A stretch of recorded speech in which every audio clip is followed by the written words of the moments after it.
I'm watching all these young guys, they entered the longest bull market in history.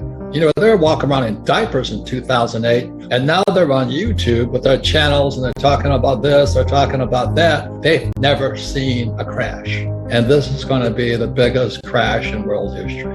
And these guys are giving advice. So it's my way of saying to your audience, find out how old they were when they were wearing diapers. And be careful who you're taking advice from. How old are they? Because this is the longest bull market in history. I look at some of these young kids, and I own some Bitcoin, I own some Ethereum, but they're all saying the same thing. This time it's different, and Bitcoin's crashed. The Federal Reserve Bank, I can't believe that. I mean, people say, don't fight the Fed and all this. Well, my question to everybody is this: can the Fed print oil? Can the Fed print gasoline? Can it print food? But everybody sits there and they've been brainwashed by Wall Street to go, do as the Fed tells you to do. Well, you got to be kidding me. Those guys are the three stooges, Janet Yellen, Biden, and Powell. You got to be kidding me. Why would you listen to them, Just like they eventually created the inflation they were looking for, I think they're going to get the same demand destruction they're looking for, just way too much of it again. I don't know. This thing out of being old, because I remember Volcker saying it's going to crush, so he raised interest rates, right? So Powell is now channeling the spirit of Volcker. And, when Volcker crushed inflation, debt to GDP was 30%. And today it's 125% if you believe the numbers. So if he channels Volcker, and the other thing about history will tell you this: there's never been a soft landing. It's more Fed talk. I'm just saying, be careful the age of the person you're listening to, because most of these guys on YouTube today were in diapers in 2008. And this market crash, I've made more money in the last 3 years in my whole life. And so that's what I want to talk about with you today, is that there's other ways of looking at investing, but to think that Powell is going to save you when, as you may know, the reverse repo market is running at $2 trillion a day today. Right.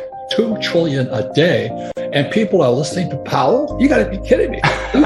And look at Janet Yellen. Oh my God. I own no stocks, bonds, mutual funds, ETFs.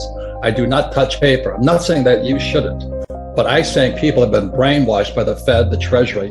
Go to school, get a job, pay your taxes, get a high-paying job, and invest for the long term in a well-diversified portfolio of stocks, bonds, mutual funds, ETFs. It was in 1974 when I came back from Vietnam, a two-tour Marine helicopter pilot. I saw communism at work. It was not pretty. And I come back in 1974, they passed ERISA. ERISA stands for 401k right now, or IRA. And I went, oh my God, they're funneling my generation, the boomers, into the stock market. And they don't know anything about money. And in 1974, the biggest exodus was school teachers suddenly becoming financial planners. I watched it in horror. That's the poor leading the blind. And today we have baby boomers who are hoping the stock market stays up in their 401k just as Social Security goes bust. You think that's an accident? That's all I'm saying. I'm just a Marine. I'm a dumbass Marine lieutenant, flew the gunship, went down 3 times. But today I listen to this bullshit and I go, oh my God, how can we be that stupid? Because we went to school, we did as we're told. Don't fight the Fed, do as the Fed tells you. Invest for the long term, a well-diversified portfolio of stocks, bonds, mutual funds, ETFs. And don't worry, Powell is now channeling Volcker. When the debt to GDP is 120%, you gotta be kidding me. So when they were dropping the interest rates, I thought I went to heaven because I buy apartment houses. I own 13,000 apartment houses. Every time the Fed dropped the interest rates, it jacked the value of my properties up, but I also improved the properties and I refinance out. So today I own no money in any of my properties. 13,000 units, all throwing cash. Cash flow, positive. It's also called an infinite return. And I got hammered by the New York Times because Rich Dad never went to school, but my poor dad was a PhD. Which stood for poor, helpless, and desperate. He was in charge of labor unions. He was pro-tax. He was pro-tax to rich. Sounds like ALC to me. Do you know what I mean? I'm listening to this and going, my family were eventually overrun by communists. And so in 1930, the Frankfurt School out of Germany, which is Marxist institution, sent teachers to Columbia University's Teachers College in 1930. That was stage 1 of communism. And then they had to influence our academics first. And I lost so many friends, and we're all Marine.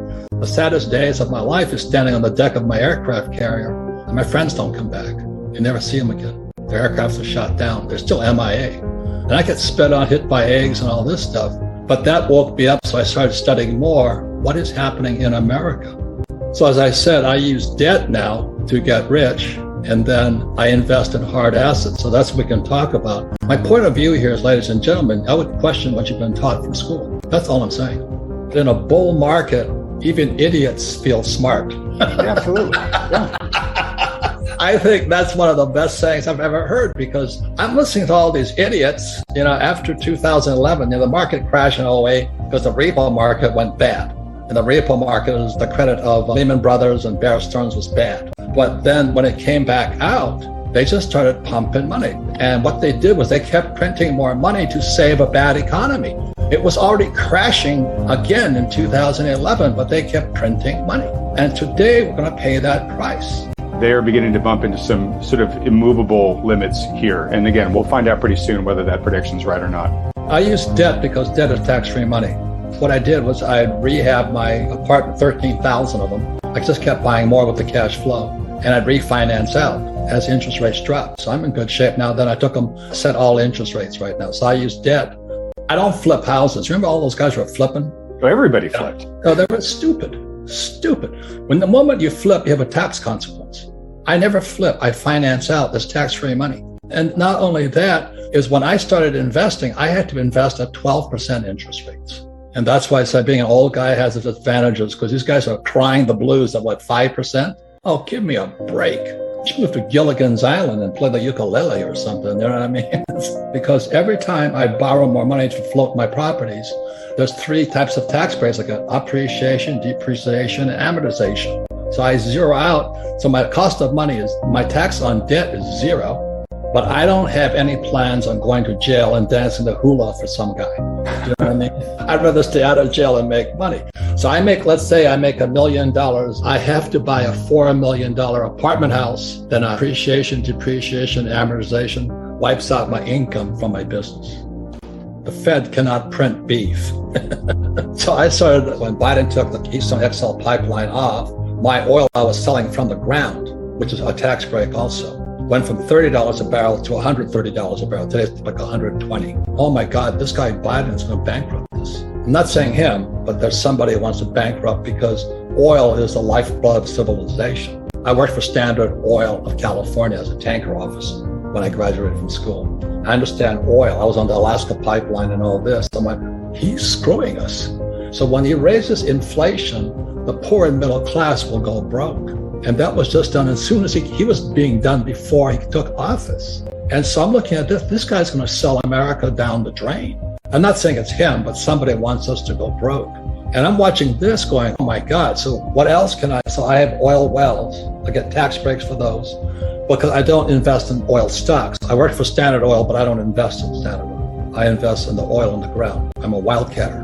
Everybody says don't do it. I don't recommend it, but I like doing it. Gold mines don't do it. I like doing it. But the biggest thing of all is food. And so my friend was a school system in California. He had to run from California because he got tired of being in the People's Republic of California. So he moved to Wyoming. He bought this huge ranch. And he says, oh my God, I never knew there was so much money in Wagyu cattle. I went, what? So I was up in Wyoming inspecting this Wagyu bull. And the good thing about it, it's a real Japanese Wagyu bull. There's American Wagyu bulls and Japanese Wagyu bulls. But for some reason, you know how brands are, Wagyu is a brand like Ford or Chevy, Wagyu beef. So I stood up on stage the other day. I said, well, I've always wanted to be a Japanese breeding bull, but I bought a bull instead of, nobody laughed. Every time that bull has, you know what I'm talking about, a breeding bull, I don't want to own the cattle. I just want to own the semen. There's more opportunity today than ever before, but not if you've been brainwashed into going and getting a job, paying taxes, live debt-free, and invest in the stock market.